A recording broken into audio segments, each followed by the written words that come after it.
Busted!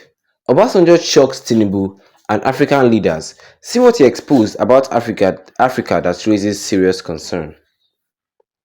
Good morning, everyone, and thank you for tuning in and listening to this headline that we got in this morning. As our headline for this morning says that Obasanjo shocks Tinubu and African leaders. See what he exposed about Africa that raised a lot of concern.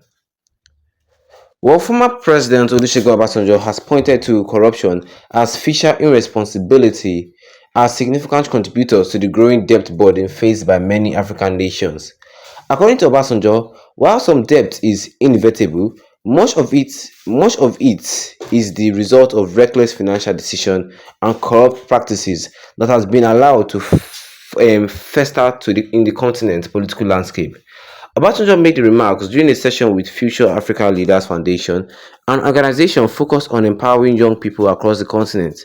His comments were reported by the Special Assistant on Media Kehinde Akeyemi on Friday, and they came at a time when Africa's rising debt levels have become a major concern for policymakers and international financial institutions. The former president did not hold back in criticizing both internal and external factors contributing to the debt crisis. Some of the debt incurred by African countries are the result of outright corruption and reckless spending, Obasanjo said. It is not just about borrowing, it's about how the money is managed and the priority given to the welfare of the people. Well, this blunt assessment comes amid ongoing discussion about Africa's economic challenges, particularly the mounting public debt that has led to fears of debt default in several countries. While some debts are tied to development projects and infrastructure investments, many African governments have struggled with mismanagement, leading to unsustainable borrowing. Obasanjo's criticism is not new throughout his career. He has consistently pointed out the flaws in Africa's governance structure, highlighting how corruption undermines development. However, his remarks takes an added significance given the current economic climate in Africa, where a number of countries are grappling with high debt levels, some of which are linked to previous borrowing agreements that have not yielded the promised economic growth. The former president's comments were made during a discussion with young Africans, where he reflected on his own life and political career. He noted that his strong stance on national and international issues had also led to confrontation with the powers that be, including a period of imprisonment under the military regime of General Sani Abacha in 1995.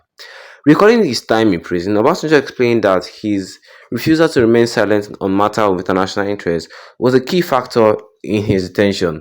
Going to prison was a challenge I faced because I refused to keep quiet, he said. If there is something important to comment on, I will speak up, and that was what led me to prison. This Despite this personal hardship, Obasanjo expressed that his time in prison did not diminish his commitment to serving Nigeria and Africa at large. Upon his release, he acknowledged the challenges facing Nigeria, but at the time was on the brink of disintegration due to a variety of political, economic, and social issues. The the situation was so bad in the country that some people felt the need to be saved, and that's when the pressure came for me to get involved, he explained. Obasanjo's decision to pursue the presidency in 1999 was driven by a desire of prevent Nigeria's disintegration and restore the country's unity. Reflecting on his life after retiring from military in 1979, Obasanjo shared that they initially embraced farming as a new vocation. However, the political climate in Nigeria and the broader socio-economic environment ultimately led him back to public service. I was still young, energetic, and dynamic after leaving the military at 42, so I turned to agriculture. But the situation in Nigeria was deteriorating, and there was pressure for me to return to the political arena, he said. His return to power was marked by his election as the president in 1999, following the end of military rule at the beginning of the Fourth Republic. Well, Obasanjo's presidency, which lasted two terms until 2022 until 2007, saw significant reforms aimed at reducing corruption, improving the economy, and strengthening Nigeria's political institutions. However, his tenure was also marked by controversies, particularly surrounding the alleged misuse of public funds and the continuing challenge of tackling corruption at all levels of government.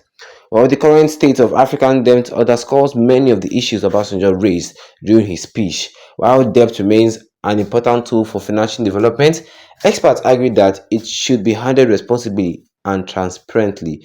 Critics upon Critics pointed out that in many cases, African governments have borrowed excessively without ensuring that investment leads to tangible benefits for their populations. And that was what I was said here concerning this headline today this morning, which says here that busted Obasanjo shocks Tinubu and African leaders. See what he exposed about Africa that raised serious concern. Hmm.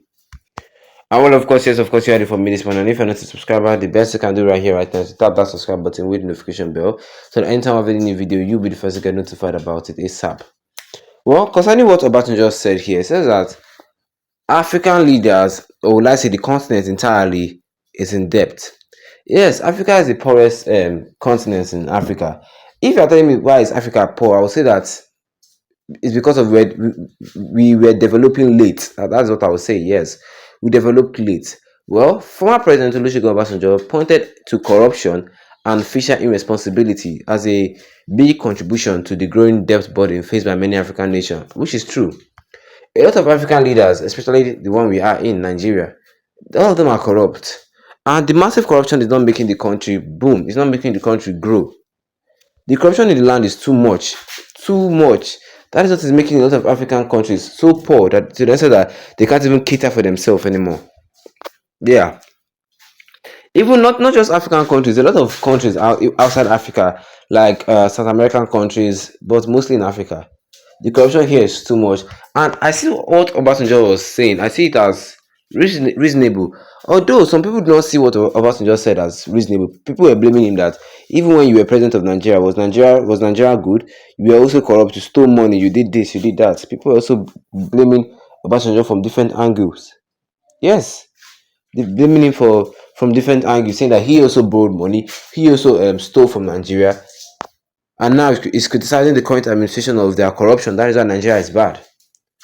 I understand that things were not actually bad in things were not just were not that bad in Obasanjo's time. But I would just say that Nigerians have not developed at that point in time. But now things are much worse than in Obasanjo's tenure. Let us say the truth. Things are very much worse in Obasanjo in now than in Obasanjo's tenure.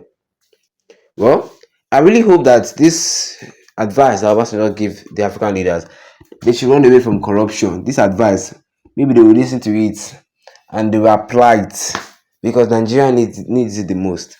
What do you guys think? Drop a comment in the comment section. Don't forget to leave a like on this video. Then tap the subscribe button as we go on with the notification bell so that anytime I have any new video, you'll be the first to get notified about it. Once again, thank you for tuning in and have a wonderful day ahead of you.